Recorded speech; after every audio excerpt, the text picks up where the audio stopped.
What's going on, everybody? How's everybody doing today? Today on my show, a person, it's my dad actually.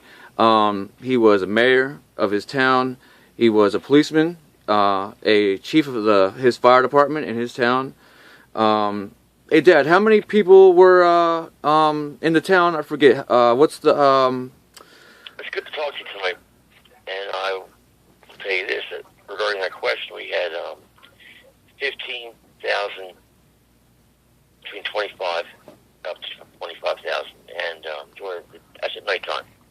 And during the day, we had about 50,000 because of the county building, other businesses that attracted people. Wow, that's quite a town. That's not nothing to be there's not a small town to be trifled with. That's definitely a pretty big capita, per capita. Yeah, in terms of our budget, we had a $5 million police budget. We had a total budget of roughly $50 million. Now, what I brought you on here to firstly ask you is, okay, I believe it was the summer of 1996. You got an email or a mail from the government, and it was regarding the possibility of if a UFO had crashed, what to do. That is correct. It would be the second year of me being on council, and also several years into the Iraq situation, that things were brought to the government's attention regarding unidentified flying objects, and the problem was they didn't know what to do when they just decide to do something. We were advised in form of a memorandum. Now, I want to ask. So, if there was let's say there was a crash on, we're going to give it a not so much remote. We're going to go I-95. Right off I-95, where there's a massive, you have people driving through it every day. It's one of the bigger, state highways. What would be the circumstances? How would you guys handle such a crash? Well, depending where it landed, crashed, whatever you may. Let's say outside of Trenton, right outside of Trenton, where it's big, but it's not, the city itself. Well, the history behind I-95, it was built strategically to funnel soldiers up and down from Maine to Florida. That's how and why President Roosevelt, after him, Eisenhower, that's why it was built. So therefore, if it crashed in and along the 95 corridor, it would be quick. Any one of the many Army, Air Force, Navy, Marine Corps bases would be quick to respond and make sure that the whatever the problem could be resolved, whether it be taking the craft into custody or whatever. We would have to have the ability to respond quickly and deal with it. Okay, so let's say this happens, and they're picking up large amounts of radiation. Now you're chief. Now you're not a councilman. You're not a policeman. You're chief of your squad. What was the protocol? At least when you were in charge of this, that'd be a major event. We're talking a large amount of radiation, like small nuclear bomb type stuff. Well, we covered up, and when you were younger, you were there. We had a drill set up, and we said it was due to a drill of a chlorine leak at the local municipal utilities authority. Now, as I recall, you actually did not know that it was a drill at the time. That is correct.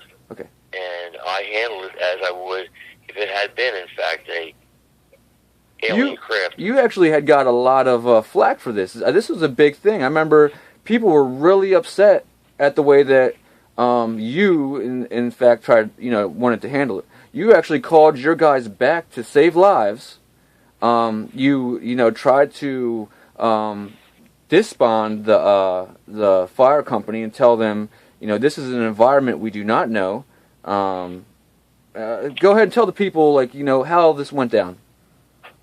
Well, what happened was I was in my pickup truck, four-wheel drive pickup truck, and I had a police radio, EMS, fire van, my red light, siren, and the pagers were activated, stating that there was a serious incident going on at the MUA plant in Mount Holly. And I advised there was an ambulance sign on available. Responding, I said negative. Return to the station. Stand by. Do not respond. It's an order. Do not respond in. Now, as I recall, like you said, I was in the truck. Your assistant chief actually tried to go over your head and say, "Well, I'm taking my men. We've taken a vote, and we're going on our own." That is correct. And I said, if you do, I in that nature, I said, advised them. I said, Central, be advised. Do not do anything unless it comes from me. Do not authorize my ambulances to respond. And he said, okay, Chief. And that was the end of it. He did. And when I arrived back at the building. Now, as I recall, though, at this time, the fire company is going, "Oh, you're a coward. We can't believe that. You're not going to go in there and back us up." There's people. I mean, the fire companies were really upset that you're not going to go. You're not going to be the first in with them. Well, initially that is correct, but after the fact, I was commended by the governor's office, also the Office of Emergency Management at the federal level, all the way down to the state and to the municipal and county people that run those offices. And I did what I had to do. My members, I find them to be heroic, wanting to go down to a situation where they would have had to don Definitely backpacks and save people's lives, even if it meant them dying. Yeah, that really was commendable altogether. That the guys were really they were ready to go. I give a lot of credit. And this is pre 9/11, by the way, people. This is 9/11 did not have. This is maybe the summer before, right? Am I right about? Yeah. As I recall, it was in the during my tenure on council, so therefore it was between 1994 and 1998. Sometime in the during the summertime. Now we're going to play devil's advocate here. Now, if this was a real scenario, this is really going down, and we're going to use it's chlorine gas in this. That's what the town used, but we're going to pretend though that it is a downed UFO, and we're going to use the protocol that was sent to you. Now, you called the boys back at first.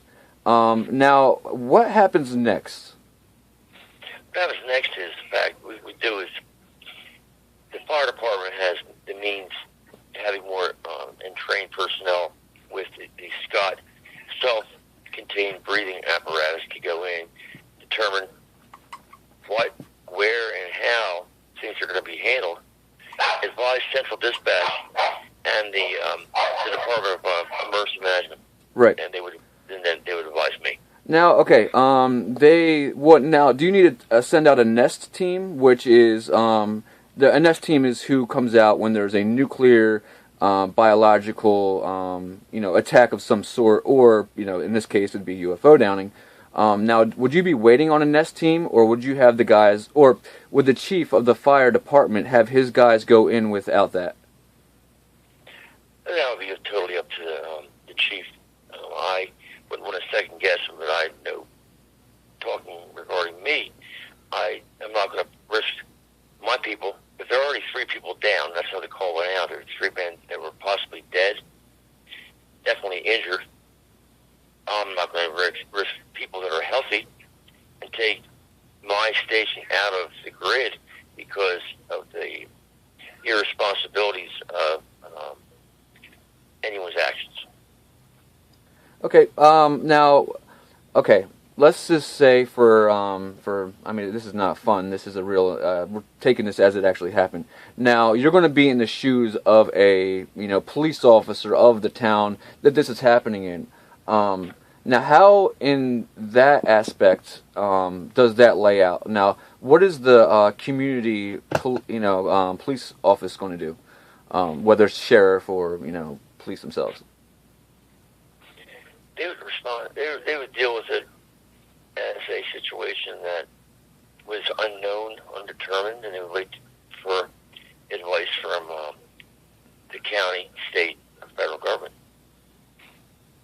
Well, in this case, I mean, so who's going to say, it's a downed UFO? Like, who's giving that? Who's making that call? That would be the military at the federal level, or the Office of Emergency Management. They have protocols that are set up they would, in fact, be able to determine what, in fact, is going on, and they would take over the scene. So, the government of the town would cease to exist. Would it be under martial law? It would come under, again, the Office of Emergency Management would take control of it. It comes under, there's an appropriation in the government that does this. I know a man by the name of last name of Coppiswaite.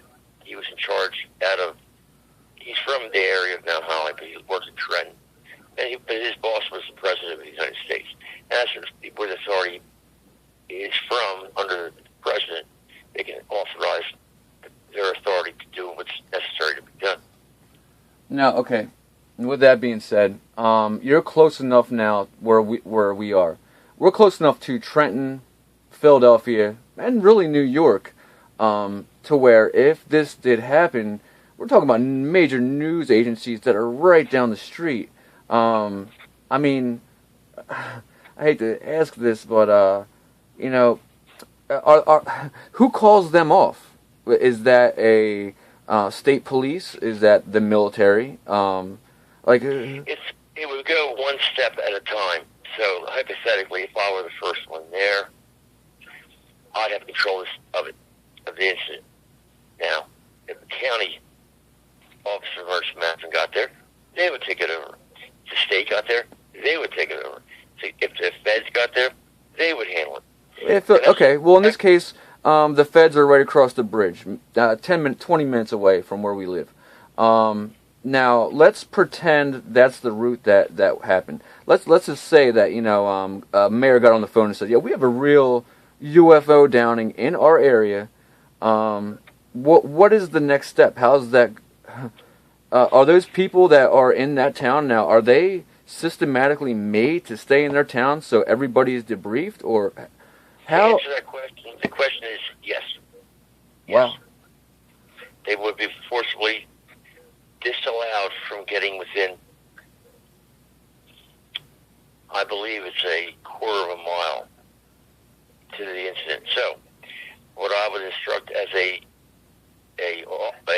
supervisor of police, as a policeman, my job would have been to say, okay, and I'm in charge of that. During the incident, I would have had everybody shut down. I've told my officers to cordon off the area, and as soon as more assistance got there, we could manage the incident. Well, let's go with the way that it went down when you were handling. Now, now being that it's so close to the bridge for Philadelphia, does that bridge get now shut down? Now we're pretending as if, though, just so to catch everybody up, we're pretending as if a radiation leak that would equate to some cesium-137, which is some people would call it the devil's foot or the elephant's foot in Russia, and we're talking about major radiation levels leaking around this area. Now, now we close the bridges? Does New Jersey close the bridges? Like, how's this go down? We do not have that authority, but when it comes to if in fact you're accurate in saying that there would be a breakdown and we, we're getting overloaded. We can't handle the influx of, yes, the bridges will be shut down. Again, Central Communications would have been notified in Burlington County, and they would have taken the proper steps to close off the bridge, not allowing any additional traffic to come into the area. And then again, the state police would have been next in line. They would close the area off, and until the military got there to determine what was going on and what the next steps were going to be handled. Yes. Okay, now, so in your debriefing and the paperwork that you had on this, now we're going worst case scenario here. What does the military do next? The military would have handled it as they see fit, which may have been the involvement of, depending if they're hostile or they were friendly, and that's what it comes down to. Well, how do you make that case? Well, I think it would be determined if some sort of ailments or sickness or injury was accrued by people that were there. They became sick. You would attribute it to them being intentionally sickened, and therefore they would be sent into a different. We would look at it as a hostile attack on our country. And then again, what do you do next? Out of my pay grade. It really is above my pay grade. And I think it's important that... No, how... Okay, well, you were a SWAT team. Now, between... people are not going to like, military tanks and Humvees at every corner. Now, I think they'd rather see a townspeople that they know and can trust. Does that even matter, or does that go right out the window as soon as something like this happens? Well, having been in that position, being with the SRT unit in South Jersey, I was involved in incidents in Haddon Heights, the shooting. I mean, a sniper. I mean, you were shot in the line of duty. Yes, absolutely, and that's why you have to. It's important that people realize that in terms of having to react, having to fight if necessary, that means a lot. Now we're going to take your mayoral. We're going to go with that piece of the puzzle. I'm going to give you one more question after this because. Cool. Yeah. Yeah, sure. Okay, you're mayor. Your town is now being run by the U.S. government, or a aspect of the military. What I'm asking is now: are the people turning to you for questions? Are you taking phone calls in this part of the story, or are you completely out of the game? Like, how does this work? I hate to say it, but basically at that point in time, we're out of the game. And then my response would have been, everyone's heard it. No comment. No comment. Yeah, I know. Damn, that really, that's so disheartening to hear, though, because, I mean, the townspeople, at some point, they're going to grab their own weaponry, and they're going to feel threatened because they're not sure if they're going to be able to leave, if they're being poisoned systematically, maybe not on purpose, but the government is keeping them in place to where people are going to panic. Yes. And yes to both. Yes, in fact, you're right. Okay, now, this is it. Now, my last question. This goes into what you're going... I know where you're going to go with this. That's why I'm bringing the people in on it, too. Now, in this situation, you were a policeman, and what they call it, the 4-day breakdown? 5-day. 5-day. Great. Now, help the people out and this is it. After this, I know you can't be on all night. Help the people out to understand what that is. Well, it starts out with a breakdown of an incident occurs that makes people angry, and or a war, maybe a detonation of a bomb, anything that would affect the stabilization of society. Yeah, it goes from that first day. I'm involved in handling problems. Second day, a further breakdown. and now some guys are leaving. Some guys that are involved in this program that I'm telling you about. We were all interviewed with this, and that second day, third day, I left. Third day, I left. I took my police car home. I grabbed an M16 and take care of my family, wife, parents, children, whatever needs to be done. How many other guys left on day 3? Was it mostly everybody, or? Mostly. There's some guys, some younger guys that had no children, no family, as I mentioned prior, and they stayed into the 4th day. But into the 5th day, the breakdown was so complete that the police had no ability to handle the vast amount. What scares me about that is, though, you give a couple. Now, those guys that stayed, they're young guys. They're going to now think that they're in charge. They can bring their friends on, give them uniforms, and now they're deputized. We're going to just use not, because they're actually deputized, but What you're talking about is the term anarchy. That is true, and that's true. What will happen is there's hundreds maybe of people looting, raping, pillaging, and you have 2 policemen. I'll tell you what they're going to do real quick. Take those uniforms off, put on civilian clothes, grab a pistol or a rifle or a shotgun, and do what they got to do to keep themselves safe and their loved ones. That's guaranteed. And that's exactly why they're trying to take our weapons away, obviously, is for this kind of scenario, right? And you being in just about every step of this breakdown. Now, we've gone over the entire thing. That really scares me now. Like, that's a real deal scenario. I'm giving my my audience here a real. This is the way it went. This is real. This is not any kind of BS. My father, who's on the phone right now, policeman, mayor, or deputy mayor, chief of his squad in his town. We just went down the line and basically showed why it's getting to be so hard to have a gun. Now, that we're talking about in a major way is a complete breakdown of civilization, and that's just we just went by one town. Now, the domino effect comes into play, and military, I'm sure, would have people go door to door. Would you like to join our? Our at this point, I guess it'd be a militia. Systematically, a bigger gang will be able to get bigger gang. I hate to say it like that, but it's the truth. We're going with a real deal scenario, and they would be the ones to be able to go into houses, take food, and systematically we're watching the government fall apart on a scenario that's just, we used New Jersey. Bridges were shut down.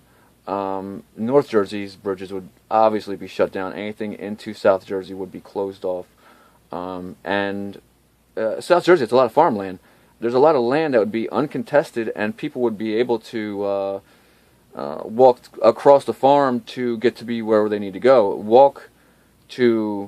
I couldn't walk to Pennsylvania, but you'd be able to get to Pennsylvania in some way, in some aspect. That's scary stuff, people. I need you all to think about this. Is real deal. What I just gave you was a systematic breakdown of a small partial part of the government. I hate to say this, but the next step would be had been either NATO comes in with their tanks and their guns and everything else, or the U.S. government takes their militia, sits at a corner and signs every man, woman, and child up for what you're now looking at as a, I guess you could call it a national socialist policy in a small form. It'd just be a way for them to count the citizens, find out who's with the government, who's against the government, and so